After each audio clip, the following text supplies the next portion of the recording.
Hi, I am Kyron Crocker, aka the Ultimate Nerd 224, and today I'm going to talk about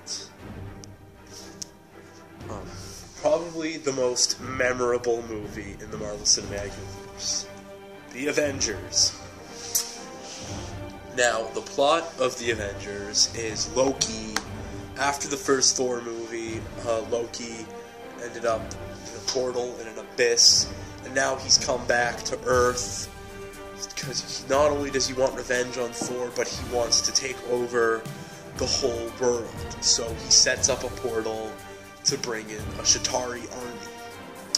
And that's when Nick Fury has to secure in Iron Man, Hulk, Captain America, Thor, Black Widow, and Hawkeye all together to save the world. Wow. I've said it enough times, but this movie is awesome. I mean, really, wow. I love this movie. Now, you're probably wondering, yes, Kyron, we know you love these Marvel movies. You can't give them up. Okay. Anyways, I want to talk about the characters right now. Right now, we have Iron Man, a.k.a. Tony Stark. So, Iron Man has had 2 movies before this film came out. One was great, the other was And he still acts like he does in the other 2 Marvel movies. He acts like a sarcastic charmer, basically. And that's the Iron Man we all know and love. He's very lovable. Captain America, Steve Rogers. Okay, so this is the first time Captain America gets out of the ice after Captain America, the first Avenger. So he's in the modern time, and he's trying to get used to the fact that he's in a new world now.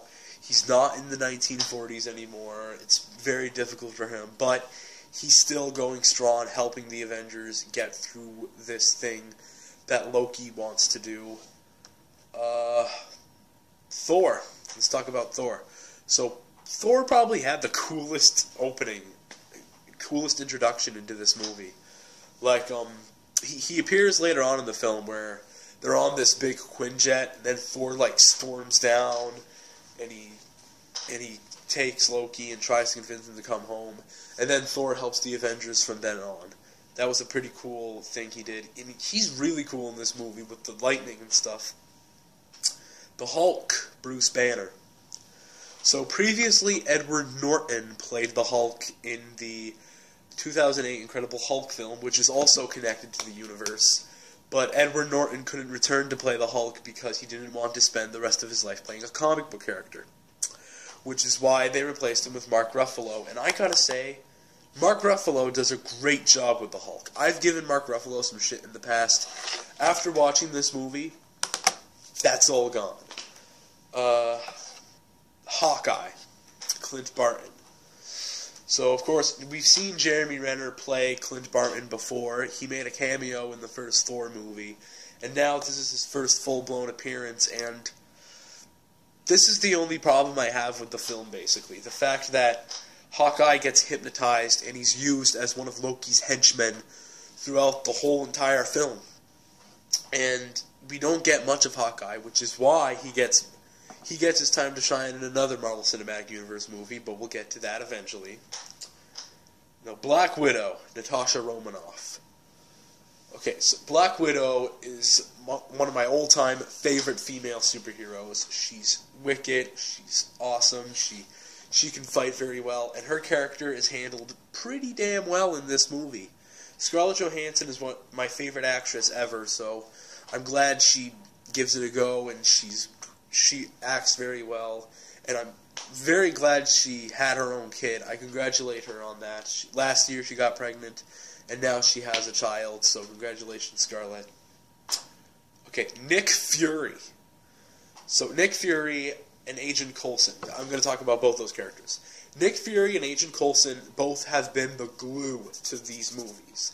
They connected these movies together, leading up to this crazy attempt at bringing all the heroes together in one film. And now we see them together here, and they're all really great. They're both great in this movie. Loki. let's talk about the villain, Loki.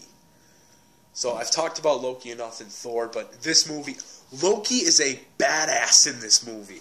He's even more badass than he was in Thor. He was just so evil and so creepy, and I just love it. Now, this movie, there was once a time where bringing a bunch of characters together in one movie, giving them solo movies before bringing all these characters together in one film for a team-up movie, was impossible to do. I mean, X-Men happened, but they didn't have their own standalone films before X-Men. So the Avengers was the first to ever do that. It seemed like an impossible thing, but look at that. We have all these characters together in one movie, interacting with one another, and it's just so awesome to see. And it's interesting seeing these characters interact with one another. And the battle in New York. I have to talk about the battle in New York. It's just mind-blowing. All kick-ass, the last 20 minutes of the movie. I believe there was one part in the movie where it was like all one shot, no cutaway, where you see the Avengers doing their thing. Iron Man shooting repulsor blasts, Captain America guarding people, Hulk smashing stuff, Thor with his hammer, and Hawkeye shooting some arrows, and Black Widow shooting. It's just so awesome to watch. And I have a smile on my face that just won't seem to go away when watching that scene. It's just so amazing. The Avengers, it's a great comic book movie. It's so great. Even though it is one of the best superhero movies ever made, I don't think it's the best in the Marvel Cinematic Universe, but I'll get to that review eventually, so just wait. Anyways, The Avengers, awesome movie, such a great film, which is why I am giving it an A+. Yes, another A+. That's the third A+ I've given this movie in this series review. I did it with the first Iron Man movie, then I did it with Thor, and now I did it with The Avengers. Okay, so come back tomorrow as we review Iron Man 3. Yeah, Iron Man 3. It's going to be a fun one. I've got a lot of great stuff to say about that movie now, don't I?